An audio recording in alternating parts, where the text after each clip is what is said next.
But I mentioned petitions with some trepidation. First, you have noticed the corruption, the dysfunction, the incompetence, and the capture of the IEBC, the body charged with carrying out elections in our country. Secondly, you have noticed the attitude, the thuggery, the corruption, and the cynicism of the Supreme Court judges. The words that the Chief Justice used against us have never been used in our courts, even in the dark days of single-party rule and state capture of the judiciary. Chief Justice Koome described our case, presented by the country's finest legal minds, as no more than hot air, a wild goose chase, incredible and hearsay evidence, red herring. These were words of the Chief Justice of the Republic of Kenya. It is my experience that whenever judges resort to insults on litigants and advocates, it is the result of a disturbed conscience. You have been here before. You have come from a judiciary that invested in threats and humiliation of litigants and advocates so that the country would not question them.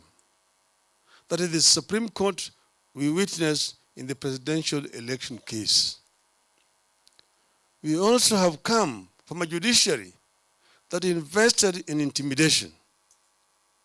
Today, the Supreme Court is threatening those talking against the judgment in the presidential petition.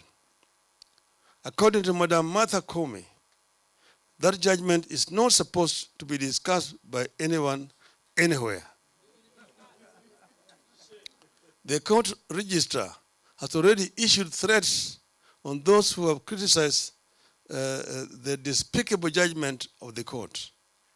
In fact, Justice Isaac Lenaola is publicly accused of threatening one of the petitioners, Senator Okiya Omtatah, with the ruination over his stand on the court judgment.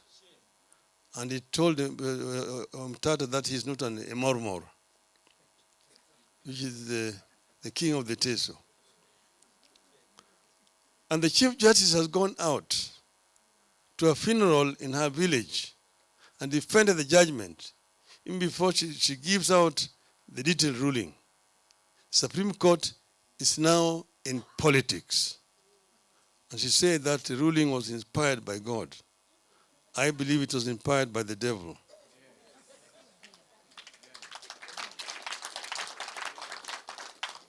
From our history as a country, we know this is an indication of a very disturbed conscience.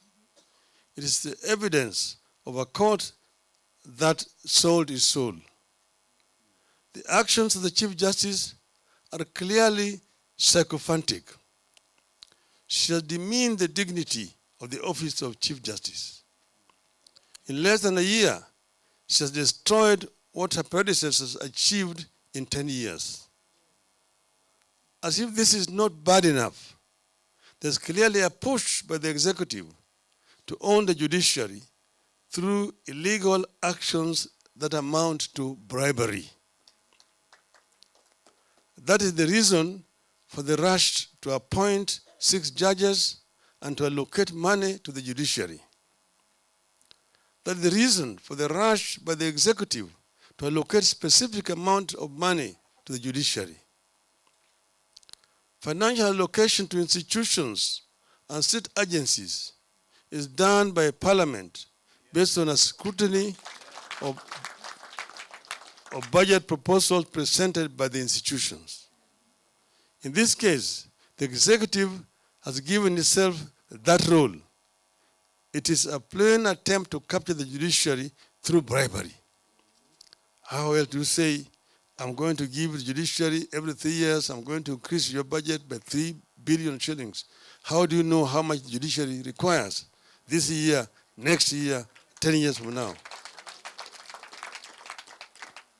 Not that we oppose the judiciary being given funds, but it should be done through legally channeled institutions and at the request of the judiciary.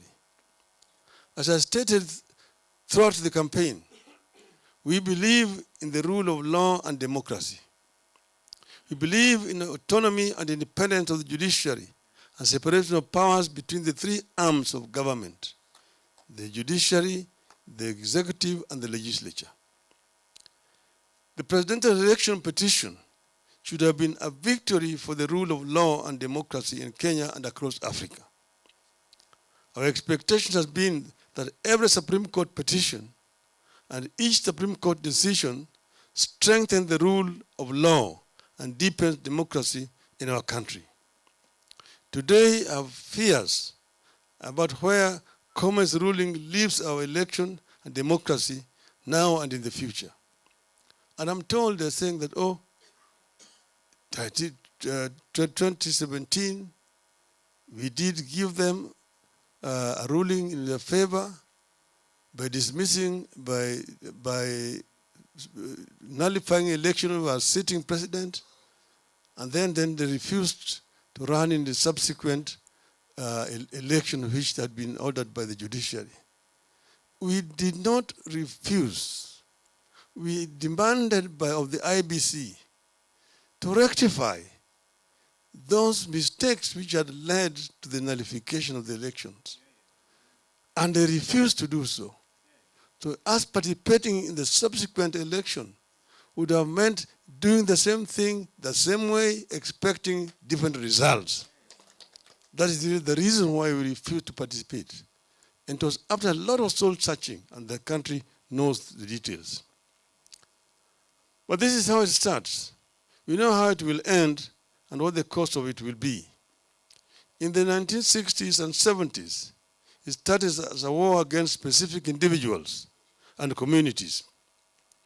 By the time it was full bloom, no Kenyan was safe from the state terror. It has started again. You have three urgent tasks that we must not fail in, and on which we must embark on immediately. One, save the judiciary, which is offering itself for state capture. Two, transform and reform the IEBC and make it capable of conducting credible elections. Three, to stop the legislature from offering itself for state capture and have it play its oversight role over the government. Parliament must say no to attempts by a rogue executive to intimidate and profile civil servants and security agencies.